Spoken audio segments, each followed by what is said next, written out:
This episode of Simple Civics Greenville County was made possible by support from Beth and Mike Andrews, supporting civic engagement from all of our community's residents, and Upstate Warrior Solution, a community-based nonprofit organization serving warriors and their families in the upstate of South Carolina, and Live Well Greenville, bridging access to healthy eating and active living since 2011. On Tuesday, June 11th, South Carolina holds its statewide primary elections. I'm Katie Smith with Greater Good Greenville, and over the next several weeks, we are pleased to bring you interviews with most of the candidates in contested primary races for South Carolina House and Senate. On this episode, we feature candidate Michelle Goodwin-Calwile, who is running for South Carolina Senate District 7, which generally covers Pleasant Valley, Belle Meade, West Greenville, downtown Greenville, Nicholtown, and some of Sans Souci. Karl Allen, the incumbent, has also filed to run, but he did not respond to numerous requests to participate in the podcast. But first, a quick primer on why primaries are so important. The statewide primaries are when political parties choose their candidates to be on the ballot in the general election on November 5th, when we will also vote for president. This primary on June 11th will be for important offices like state legislature, which discusses things such as roads and bridges, education, taxes, abortion, and guns, our county sheriff, and our county council, which considers issues such as zoning, roads, public safety, and more. In the Greenville County area, we have 37 offices across the county that will be on primary ballots. For almost half of those, only one party had candidates that registered to run, meaning that practically speaking, the June 11th primary is the election. In South Carolina, we don't register to vote by party, and all primaries are open, meaning that you are free to vote either the Republican or Democratic primary ballot. Of course, there are other parties, but they do not have a primary in our state. We did an episode that explains how this works, and we'll link it in the show notes for you. Only Democratic candidates filed to run for Senate District 7. So based on the outcome of the June 11th Democratic primary, either Karl Allen or Michelle Goodwin-Calwile will be the only candidate on the ballot in November, and thus essentially the winner. If you want to see which district you live in and who will be on your ballot, you can check out the links on the episode page for a sample ballot from the South Carolina Election Commission. Here's how the interviews worked. All candidates received the same question at the time of their invitation to join us, and they were given 10 minutes for their interview. Candidates were allowed to bring along a companion, such as a campaign manager, family member, or friend, and to record our session themselves. There were no edits made to the interview. We've put links to the participating candidates' preferred internet presence on the episode page. And now, Michelle Goodwin-Calwile. I'm pleased to be joined by Michelle Goodwin-Calwile, who is running for South Carolina Senate District 7. Thanks so much for joining us, Michelle. You're welcome. Well, tell us about yourself and why you are running for office. Okay, a little bit about myself is that I am a retired educator from Greenville County Schools. And when I retired, I became a school board trustee in 2016. I'm a native of Greenville. I went to Carolina High School, 1980 graduate, went to Winthrop College, now university. I have a Bachelor of Science degree in fashion merchandising, and went to Converse College and got my first Master of Education. And then I went to Furman University and got a Master of Arts in Educational and Administrative Leadership. So I have two daughters, Maya and Asia, and four grandchildren. I'm a member of Aiken Chapel Baptist Church in Taylor, South Carolina, where my pastor is Pastor Vincent Anderson. I am a Life Silver Star member of Alpha Kappa Alpha Sorority Incorporated, and also a member of NCNW, which is the National Council of Negro Women, and a couple of other organizations that I am member of.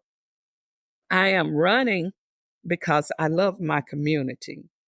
I've been serving my community in various capacities. I attend neighborhood community meetings, school and extracurricular events for my children. I volunteer with various organizations.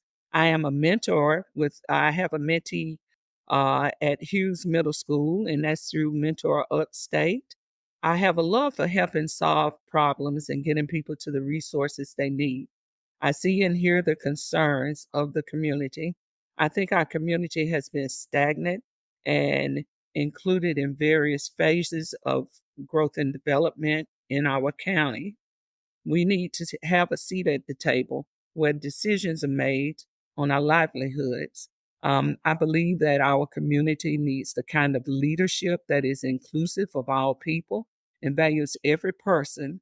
My vision is to engage the community in caring for its neighbors, educate the community on how to advocate for themselves and being an informed voter, and energize our people to be involved in the process that affects their way of living. I think knowledge is power, and we provide the tools that people need to have a successful and fulfilling future and are able to reach their full potential. I envision a state where justice, equity, and fairness are all of our citizens and nationwide. As a female, I'm concerned that we have very little voice on laws that are being passed that affect our autonomy to make decisions about our health. Women's reproductive rights legislation should have the woman's voice heard. The biggest issues facing, my priorities are safe schools and communities, workforce development, public education. I think that we should have our fully funded base student costs, which has never been fully funded in South Carolina. We need to have that. Affordable housing, healthcare policies, and environmental justice, and governance and electoral reform. What do you believe are the biggest issues facing the people of your district and the state? The biggest issues facing our constituents is that a majority of Senate 7 is a food desert. Gaining access to create the environment conducive for national brand stores to locate in our area is key. And it's been a problem with getting a national food brand to locate in particularly District 25, the food desert. Affordable housing. The homelessness problem plaguing our families, where there are laws, regulations in place that cause them not to be able to get a forever home, having to raise their children in the hotels because of limited affordable, or shall I say, lower income housing. Infrastructure needs to keep up with the growth in our state. Um, the issues that we have here in District 25, in Senate 7. I ride through the hotels and I see our kids out there playing in the parking lots. I believe that we should also have more youth activities um, so that we can keep our kids out of trouble. The protecting voting rights, like maintaining absentee voting, also voting rights and reentry programs of ex offenders, having a livable wage, um, expansion of Medicare, equitable funding. So these are some things that I say are some issues.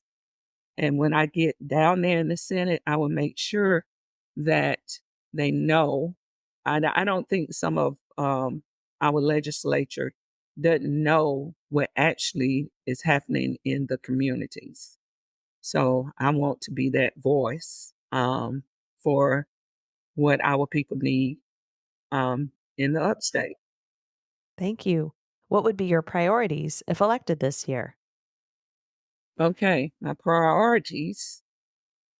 Um, of course, I'm an educator, so I want safe schools. We've got to keep our school environments conducive for learning.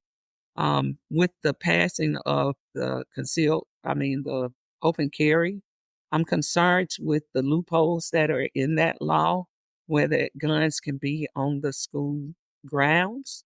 We also need the districts need more funding from the state to provide safety precautions in the schools. We have the evolved system, but it travels from school to school. I think that each school should have that, and those machines cost a lot of money to put into the schools. If the state could fund that, that would keep our schools and our kids and our staffs safe. Um, Workforce development. We have we in the school system, we have DACA students. I hope that the legislators will look out for our investment in the state. We invest in K through 12 education for all students in the public schools. But then when they graduate, they cannot apply for a license or go to a public college. And we need to look at this. We are sending our investment to other states. So we need to seriously take a look at that. Now, I mean, K through 12, that's a lot of money for 12 years of schooling, and then you send them to other states to have to get a license or go to public school. I need for us to do, like I said, affordable housing, home ownership, and reasonable rents, expansion of the Homestead Act protections, prioritize fund employable skills certificate programs. Um, we have the diplomas and we have the certificates, so we need to make sure that we have full funding for that. Train and credential people for living wage jobs. Stop the ban on social media platforms, because we've got to realize the youth are our future, and we've got to come into the 21st century. And some of the things that are being suggested are not advancing with our technology and with our kids. We've got to make sure we protect the future. So those are some of my priorities for when I get to the Senate. Well, Michelle, thank you so much for joining us, and thank you so much for your willingness to serve in the South Carolina Senate. You're welcome, and I will be a great senator. Thank you so much. Simple Civics Greenville County is a project of Greater Good Greenville. Greater Good Greenville was catalyzed by the merger of the Nonprofit Alliance and the Greenville Partnership for Philanthropy. You can learn more on our website at greatergoodgreenville.org.